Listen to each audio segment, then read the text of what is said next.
we really need to do this. We really have to get that done.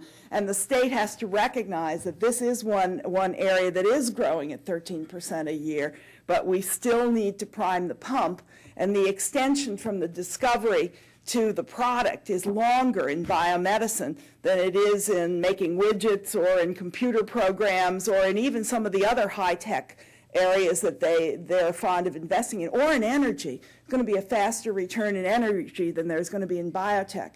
But the human dividends and also the commercial dividends are going to be significant. So I would put in a commercial for the third frontier in biotech, and I would actually ratchet it back farther into the valley of death and less at the end where there actually is an opportunity for commercial investment. The NIH has a program for small business grants, and they are very useful grants and very helpful grants. It depends on the nature of the discovery, whether they're sufficient.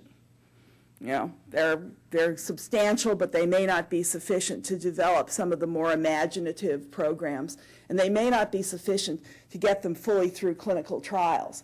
So there are, in fact, government programs, but they're not enough, and they may not be targeted in quite the right way, or as I would see it, the right way.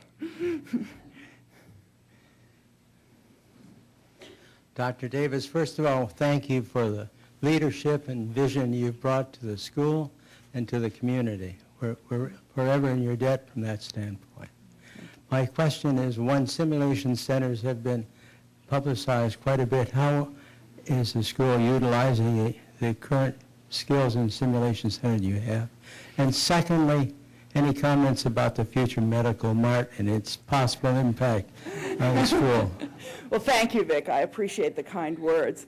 The Mount Sinai Skills and Simulation Center, which was initiated with support from the Mount Sinai Healthcare Foundation, is actually an important part of training our students, and not only our medical students, but our nursing students and our social work students and other kinds of students. It's also an avenue for discovery, because some of our innovative surgeons have terrific new strategies that they can practice, that they have developed, but transferring that knowledge to the next generation is problematic because the skills are in closed surgical procedures. It's hard to explain what you need to do. So our surgeons have actually been working with the computer scientists and engineers to develop new simulators and to see whether the simulator actually feels like the real non-invasive surgery. You know, part of the leading edge of that is Al Cohen, pediatric neurosurgeon, working with one of the engineers to talk about doing pediatric neurosurgery with a little lighted scope and basically only a small hole in the head rather than shaving half the head and opening the skull. It's really quite remarkable, and places like the Simulation Center are going to be the lead on those sorts of things. As for the medical mart, Vic, that's downstream of the kinds of things that I'm talking about. That's marketing and sales, and it does, in fact, I think, uplift Cleveland. But that isn't what I'm talking about here. I'm talking about the fundamental discovery that's really, going to drive that's going to populate the medical mart over the next 10 years with the new discoveries and devices. I want those things in there, and I want them not only in the mart, but I want them in patients.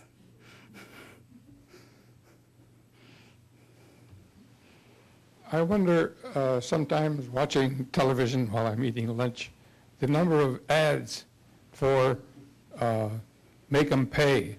I'm wondering what the medical profession is doing to protect itself against those things. You mean the pharmaceutical ads? No, the lawyers who would like. Oh, gee. Well, the first thing the medical profession is doing is trying to be as up-to-date and as excellent in medical practice as they can be, number one. Number two, the thing the medical profession is trying to do, and I think some of us do it better than others, is being straight with their patients about what's happened and what's going on, and to form a therapeutic alliance with the patient. I think the desire to make them pay is a lot less if you've been engaged in the decision-making on your care. And I think that's critical. I think it's a terrible distraction to have all that stuff swirling around you in the environment when you're seeing a patient. It really is. It's a terrible distraction, and it interferes with the ability of the physician and the patient to communicate in a fair and upright manner. And I guess I'm not in favor of expanding the ability to sue because of that. I appreciate that patients need the opportunity to, to correct egregious misperformance.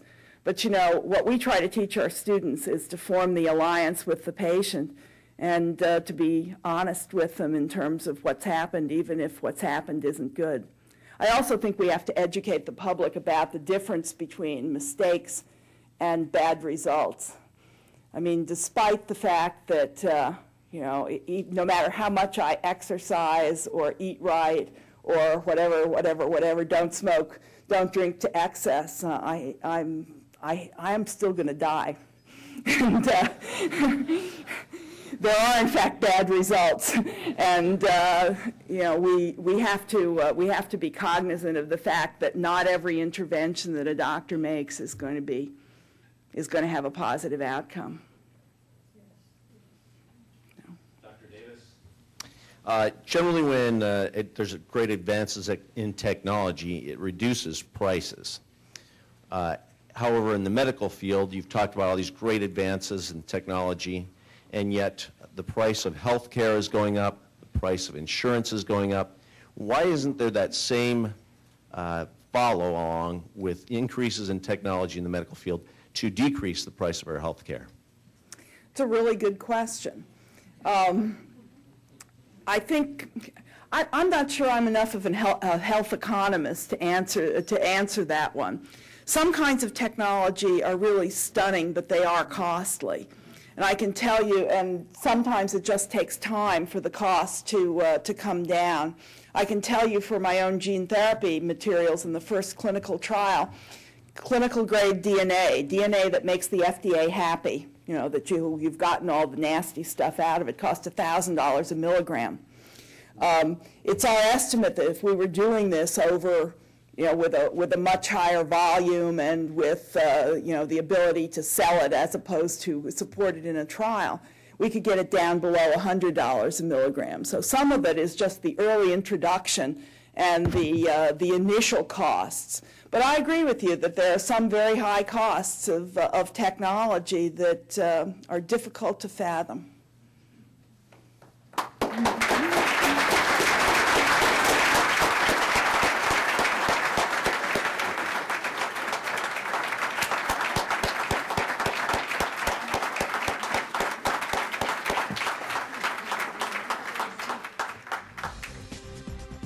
Thank you so much, Pam.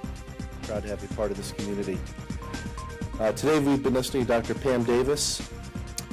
Pam is Dean of the Medical School of Case Western University. Thank you, Pam. Thank you, ladies and gentlemen. This forum is now adjourned.